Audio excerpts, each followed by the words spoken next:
A oração tem sido a marca da igreja. A oração tem sido a marca do cristão.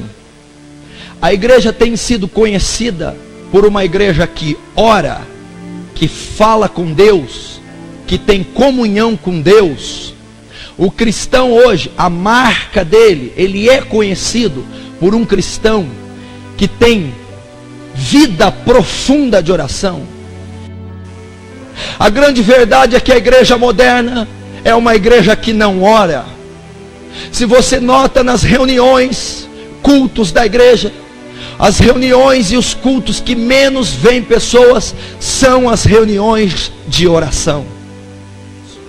Não seria isso o caso de tanto escândalo dentro da igreja? Não seria esse o motivo de não haver mais sinais e milagres da igreja?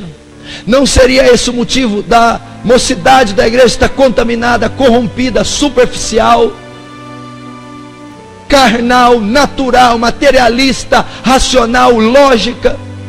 Não seria esse o motivo de o crescimento não ser mais como na igreja de Atos? E a cada dia o Senhor acrescentava o número daqueles que haviam de se salvar.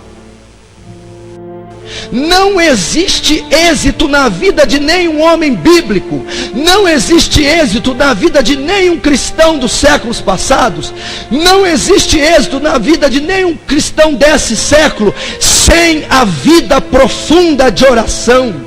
Não existe, não pode existir. Pode-se avançar a modernidade e a ciência, mas esse princípio jamais poderá ser negligenciado. Ele é o bálsamo da igreja, a gasolina que move a igreja é a oração.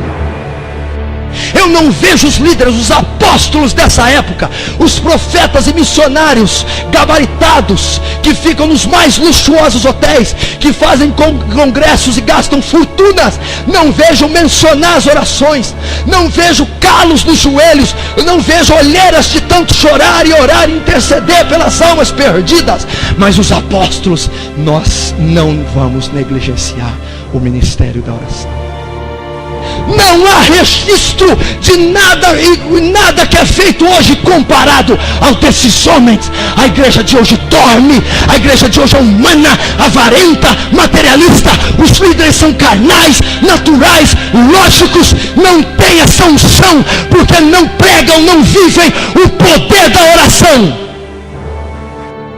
A biografia fala de Susana Wesley, a mãe de João e Carlos Wesley. Uma mulher que tinha 19 filhos.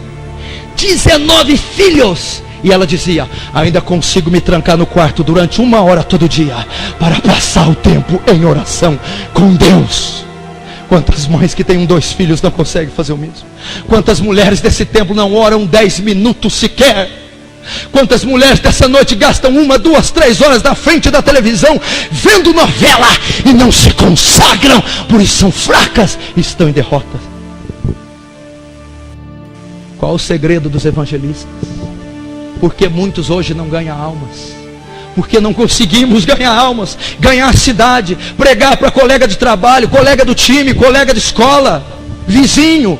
Por causa da intercessão. A profunda oração é que atrai o pecador para a igreja. O seu patrão só se vai converter mediante muita oração e gemido. A sua família só virá para Cristo quando você decidir orar dias e dias por ela. Pecadores só serão arrebatados do inferno através de dias e noites gemendo e chorando por elas. É a oração. John Knox, o reformador escocês, uma das biografias mais fabulosas que já se escreveu. Ele era da Escócia. O evangelho, o cristianismo estava corrompido na Escócia, dominado pela igreja romana. E naquela época de 1550 e pouco, 1558, 55, 59, estava havendo guerra. E o principal inimigo da Escócia era a Inglaterra, regida pelo Império Monarca. A biografia diz que a rainha da Escócia declarou e disse: eu não temo os exércitos ingleses, eu temo as orações de John Knox. Tamanha intensidade daquele homem. A biografia diz que ele parte da Escócia, e depois, quando ele volta em 1559, ele volta para a Escócia. Toda a Escócia havia sido dominada pelo catolicismo romano, pela igreja romana. A história mostra que um ano depois, em 1560, o parlamento declara a religião do país, o protestantismo, pelas orações e influência de John Knox. Olha o que a oração pode fazer, olha o que um homem pode fazer. A biografia diz que a mulher o chamava para comer, ele dizia: como eu posso comer com a minha nação perdida? Como eu posso ter fome? Eu tenho que orar. E ele dizia: Senhor, dá-me as almas da Escócia, senão eu morro. George Miller, o grande missionário dos orfanatos.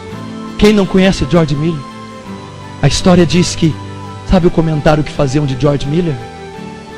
Quando esse homem ora, o céu fica em silêncio.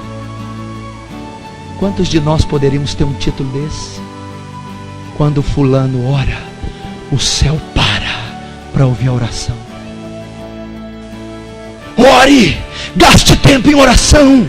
A oração muda tudo. A oração te dá saúde, a oração te dá paz, a oração cura todas as feridas, a oração tira você da dependência química, a oração te dá um novo coração, a oração te dá alegria, prazer e razão de viver. Por quê, pastor? Porque a oração não é simplesmente gritar, berrar, falar. A oração é contato com Deus. A oração não é monólogo, é diálogo. A oração é entrar na presença de alguém. Quando você ora, você entra na presença de Deus. E Deus cura, e Deus liberta, Deus transforma, Deus penetra no âmago do seu ser. Deus pega o seu coração e cura todo trauma, toda ferida. Deus tira a química do seu sangue, Deus dá vida a seus ossos. Deus te cura durante a oração.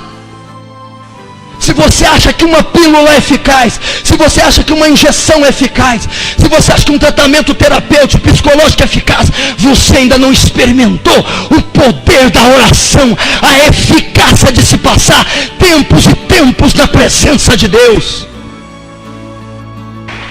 A oração é ter contato com Deus. Quando você ora, Deus vem até você. Ele se entrelaça, se unifica com você. Você é um ser humano com pecado, doença, ira, dor, trauma, cheio de problema. Deus é um ser perfeito, bom, justo, santo. Quando Ele se une a você, não é a sua maldade que é transferida para Ele. Os atributos morais dEle, a saúde, a justiça, o amor, a paz dele, são transferidos a você. Todo o mal que está em você é tirado, toda agonia cessa, toda dependência química tem que sair, toda depressão é tirada, porque você está tendo contato com a natureza divina de Deus. Essa é a oração.